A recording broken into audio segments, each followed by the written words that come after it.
Nós estamos demasiado fechados, cada um dentro da sua casa.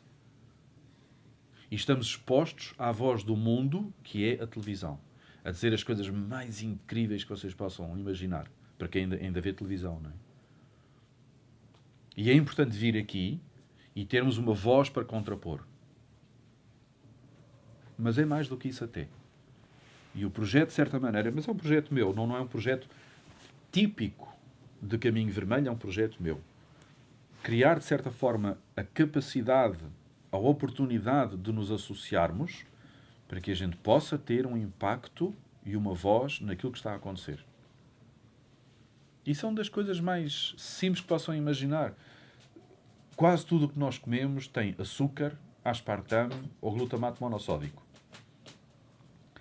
Certificar os produtos que estamos a comer e que estamos a ver vendidos é um serviço de informação extremamente fácil e a gente mete um selinho a dizer assim: este não tem os principais venenos da alimentação. E a gente pode dar às crianças. Não tem açúcar, não tem aspartame, não tem glutamato monossódico. É mais ou menos seguro para dar às crianças. Poderá ser uma comida processada ou qualquer coisa do estilo, mas pelo menos venenos não tem. E quando a gente tem um selinho a dizer este é bom e aquele é mau, as próprias empresas começam a competir entre elas. Porque dizem, eu tenho que me adaptar para ter o selinho, porque senão não vendo. De repente eles já perceberam que isto é de muito mais baixo nível do que o outro. Vocês veem, por exemplo, a Knorr, de tanta pressão, que é um dos maiores gigantes da alimentação, já cedeu à pressão e veio declaradamente lá nos pacotinhos da sopa e diz mesmo, e isto já não contém intensificadores de sabor. Já não usamos. O que é que vocês acham que a Maggi vai ter que fazer? Ou cede, ou vai à falência. E isto é profundamente espiritual. Quebrar este ciclo e este controle e recuperarmos o nosso poder de gente, estarmos de pé perante estes mini-poderes que nos assustam tanto, estar de pé e dizer assim, agora eu sou o consumidor, é o meu dinheiro, sou eu que mando e faço como eu digo. Mas para isso tem que ser uma voz de família. Tem que ser uma voz associada. E então a gente põe um selinho. E a Knorr tem um selinho a dizer não tem intensificadores de sabor. E a Maggi não leva selinho. E eles que se entendam. Mas quem vai ao supermercado tem uma escolha claríssima. Está ali à frente. Quanto é que custa uma coisa dessas? 1 milhão de pessoas que paga 1 euro por ano é 1 milhão. Paga muitos advogados. Paga muitas guerras nos tribunais. E se nós aprendermos a ter uma voz coesa e a mantermos o apoio, porque é algo... E estamos a falar de coisas simples. O atum, por exemplo, já tem isso. As latas de atum têm um selinho que diz Dolphin Safe. Porque antigamente as redes de pesca apanhavam o atum e o golfinho, quando come atum, era apanhado, ficava dentro d'água e morria afogado.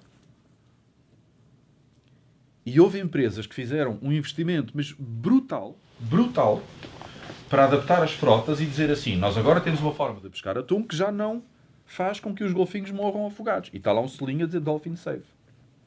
As grandes marcas de atum portuguesas, como ninguém sabe disto, continuam a não ter o selo. Para quê? E de certa maneira, se a gente for ver, há frotas que fizeram um investimento brutal para fazer uma alteração e há outras que não fizeram e que estão em vantagem económica, porque têm rios de dinheiro. Quem manda somos nós. A família. E se a gente disser eu não como atum, sabendo que os golfinhos estão a ser mortos por afogamento, o que é que a empresa vai fazer? Se não tem selo e se a família toda está informada, aquilo fica nas prateleiras, eles não vendem mais. Quem manda somos nós. Se nos associarmos. Se conseguirmos ter um impacto não mais de célula e sim de órgão. Uma célula não pega numa pinça. É a mão que pega. E para isso as células todas têm que estar e dizer vamos todas pegar na pinça. E o que é que tem de complicado pegar numa pinça? Nada. O que tinha de complicado disso sim foi formar uma catrefada de células e dizer agora vocês são todas da mesma mão. Porque esta mão tem que estar quieta, não pode estar a interferir. Estas coisas são espirituais. Porque elas têm um impacto na família, na forma como nos relacionamos. E isso também se faz aqui. Passar esse tipo de informação e preparar esse tipo de presença conjunta também se faz aqui. Não é só espiritualidade no sentido antigo da religiosidade, do contato com o divino, ver luzes e mandalas. Também é giro. Mas hoje em dia a espiritualidade está exatamente aqui ao lado do chão. E o que é espiritual hoje em dia é a gente ter um impacto nas coisas diárias, rotineiras, terrenas. Que é como quem diz, globais e planetárias.